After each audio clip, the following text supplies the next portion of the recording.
The special mercy for the unalloyed devotee is that the Lord saves him from hard labor to achieve the results of religion, economic development, and sense gratification.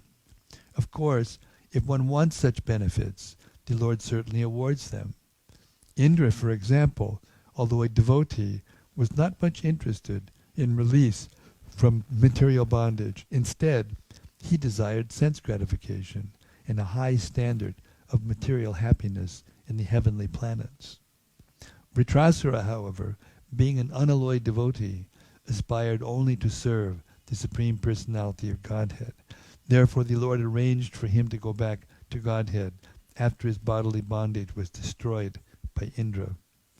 Vritrasura requested Indra to release his thunderbolt against him as soon as possible, so that both he and Indra would benefit according to their proportionate advancement in devotional service.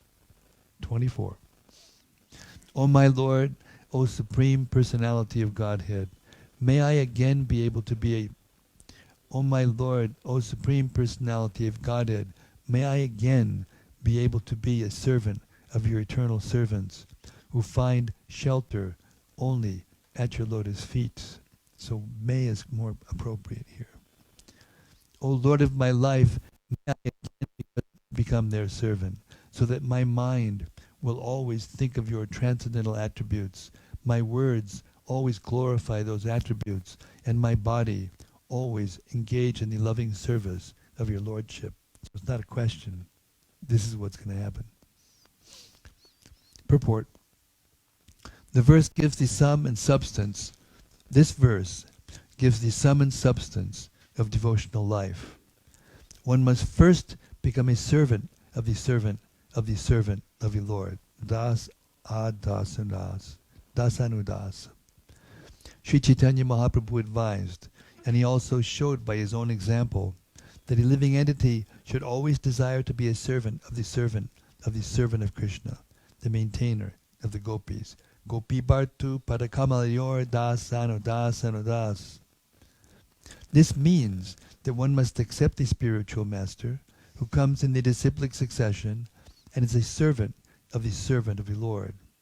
Under his direction, one must then engage one's three properties, namely his body, mind, and words. The body should be engaged in physical activity under the order of the master.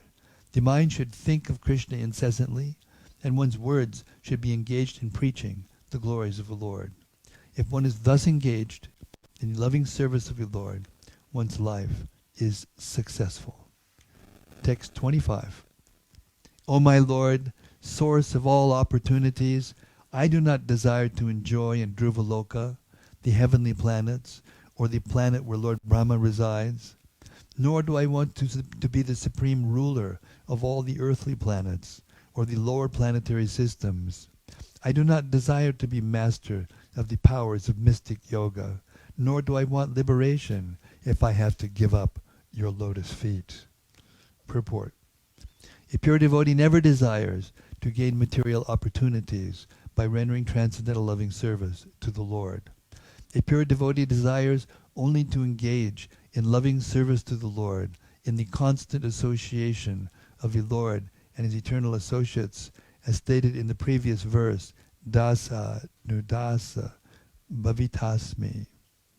As confirmed by Narottam Das Thakur, Tantera Charanasevi Bhakti Sanibas, Janame Hai Eyabilas, to serve the Lord and the servants of his servants in the association of devotees is the only objective of a pure, unalloyed devotee.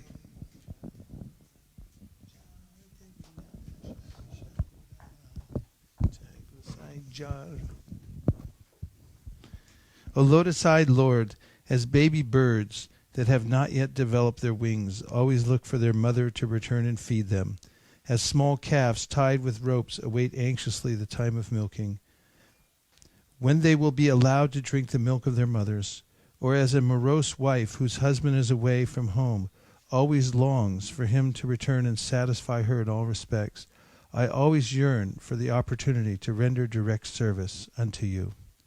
Purport. A pure devotee always yearns to associate personally with the Lord and render service unto him. The examples given in this regard are most appropriate. A small baby bird is practically never satisfied except when the mother bird comes to feed it. A small calf is not satisfied unless allowed to suck the milk from the mother's udder.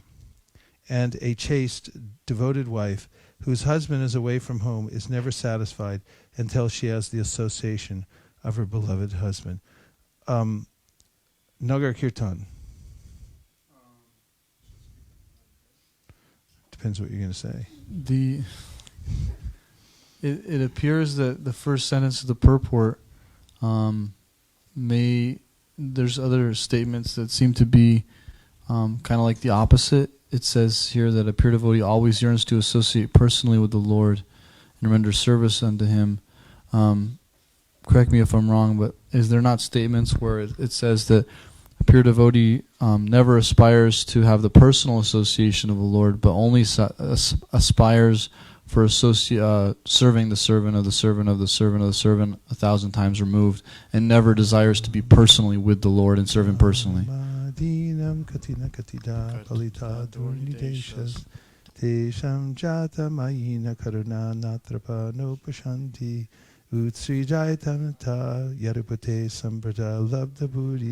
Tamayata sharanam abhayamam nyukshvatmadasye.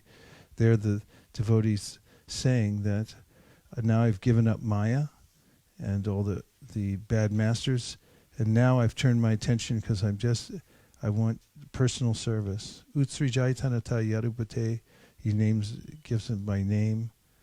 Labdha buddhis. Tom ayata sharanam mayam.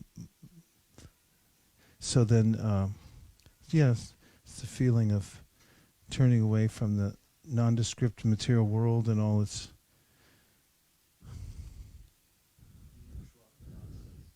and going for the personal service of the Lord. And I'm just going to finish the last verse. O my Lord, my Master, I am wandering throughout this material world as a result of my fruitive activities.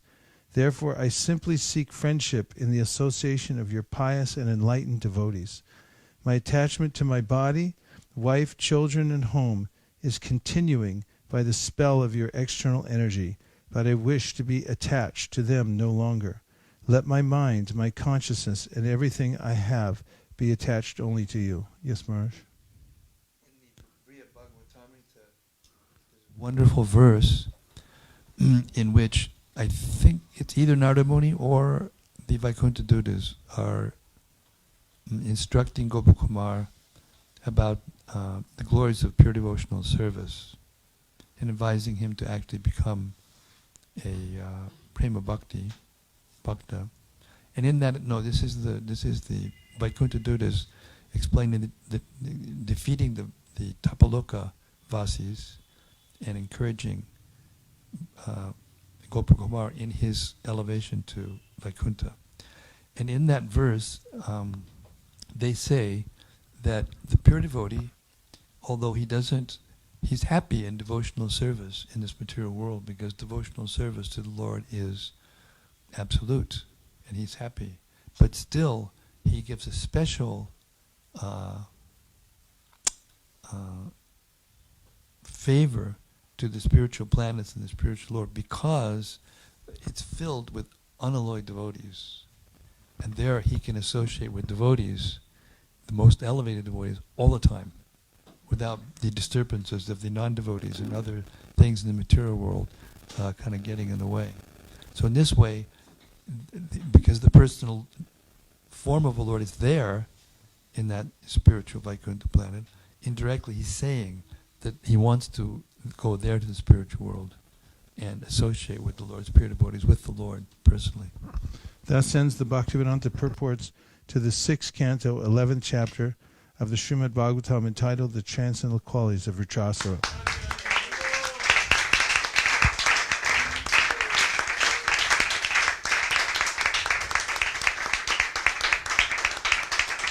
Bravo! Bravissimo! Sadhu, sadhu. And thus ends tonight's reading of the Srimad Bhagavatam. We'll take it up again tomorrow at no, we won't. We're taking a break tomorrow because we're going to Vrindavan. And so we'll take up the reading again at 3:30 p.m. tomorrow. Thank you very much for joining. Gaur Premanande. Nitai Gaura Haribo, Haribo, Haribo, Nitai Gaura Haribo, Nitai Gaura Haribo, Haribo, Haribo, Nitai Gaura Haribo.